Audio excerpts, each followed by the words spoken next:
Don't let your anxiety control you.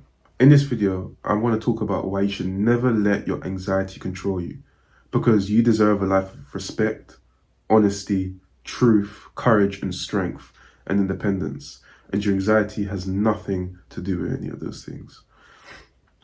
I feel like I've definitely faced anxiety in my life. I think we all have. I think anxiety is a natural human experience. It helps us protect ourselves from what is most dangerous.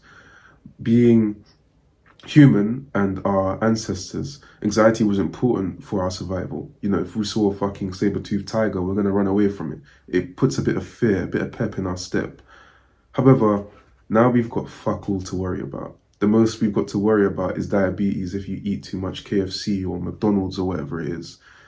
But that's a problem, because now we don't have any true innate predators or problems.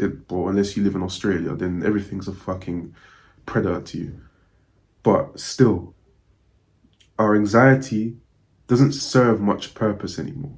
In some cases, yes, it does, but now our sense of anxiety is completely out of proportion. We overreact to the smallest of stimuli. And what happens is it creates a very timid person in the majority of us. And there's something that I want to bring up, and I don't know if this continuously correlates with what I'm trying to get at here, but so I've been on a few dating apps recently, and so obviously I'm interested in women, and I've seen that. So in the dating app, you have like the information about the person, their age, the country where they're from, all this other stuff. If they're a smoker, if they're a drinker, they do drugs. And one thing that I've seen more common amongst women, and that may just be the bias in which I'm developing in my mind, but at the same time, it's something I can't ignore, is the majority of the women on dating apps I see smoke weed or cigarettes. And when I look at it from the standpoint of the purpose of weed, it's obviously to reduce anxiety, to stop anxiety, to help. And I know sometimes for some people it does the opposite.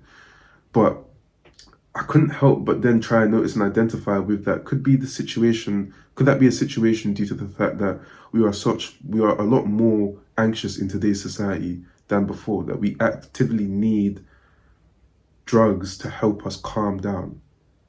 And it begs the question as to why stuff like that is happening. Why we need certain things like that, because we feel like we're unable to deal with our emotions effectively. And I honestly feel like it has to do with the fact that we don't have the things in our life we don't have the stimuli in our lives anymore that force us to use our biology in order to adapt and overcome certain difficulties and horrors. Whenever I've faced any sort of anxiety in my life, it's always crippled me to the point where I haven't been able to do what I wanted to do in my life, and I've missed out on gym sessions. I haven't been able to continue businesses. I've been afraid to speak up in certain social interactions.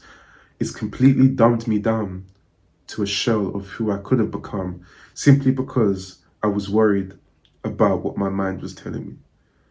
And whenever I've allowed myself to be stopped in that sense, and then I've come back months later, and the thing about I believe about anxiety is anxiety only hurts you about what you believe in that current moment in time. So anytime I faced any sort of anxiety, give it a few months later, I go back to it and I think, what the fuck was I thinking about? What I was worried about then, I couldn't give a flying fuck about now. It's always more situational than it is more ingrained within your life on a set pedestal. And so what I'm trying to say is, you let the thoughts of your mind dictate how you'd feel in the present. A thought that you made up yourself is what done you. A thought you made up yourself is what slayed you. A temporary thought that you made up now permanently ruined your future. And when you think of it like that, it's such a demoralizing thing. And I can understand that anxiety is something that's so much more harder, so much more difficult, so much more unique than what I'm describing it as. But when you look at it like that and what would be the word? You separate yourself from your anxiety and tell yourself, well, no, I'm not my anxiety. My anxiety is something else. And the funny thing about anxiety is not usually yourself. It's usually what somebody else has told you. It's usually what somebody else has ingrained within you. For example, if your mum was always scared of, I don't know, thunderstorms, and she's like, oh, thunderstorms are coming, and then you started to shit yourself because thunderstorms are coming, because you believe your mum, she's your parent, she's going to look after you, you become subconsciously scared of thunderstorms. That anxiety is not yours, it's somebody else's. Once you begin to look at anxiety as something that's outside of yourself and not something that's within yourself, you begin to realize a lot of it's bullshit. The only anxiety that you should happily feel or healthily feel is maybe if you feel like you're sick within your body somewhere and your body's like, oh, something's wrong, or you're about to get robbed, or something scary is about to happen. When you've actually got a reason to be anxious is the reason why you should be anxious. A lot of us are just anxious because, I don't know, there's a plastic bottle on the floor and it's not in the right bin or something. That's the anxiety that many of us face today. And what that does is that it cripples us. It takes energy away from you. If you've had any sort of anxiety session, it doesn't have to be an anxiety attack or whatever, you realize that some of your energy is gone, because the purpose of anxiety is that it's supposed to induce your flight or fight response to give you more energy to escape or do something within a short period of time. It's a very anaerobic process. And so once you're done from it, you feel a lack in energy. Now imagine if that was going off 24/7 because you didn't buy the right milk or you didn't eat the right apple. And so you've put on like 2 extra pounds because of it. Our anxiety is so sensitive to everything these days that at any point your energy can be at risk simply because certain things aren't going your way. As a result, the businesses that you go for, the jobs you go for, the things that you want to do, the things you want to do in the gym aren't able to be done because you're not able to control yourself. Whenever you feel anxious about anything, take a step back. Think about why you're feeling this way. I think that's like 90% of the problem, is that many of us don't think.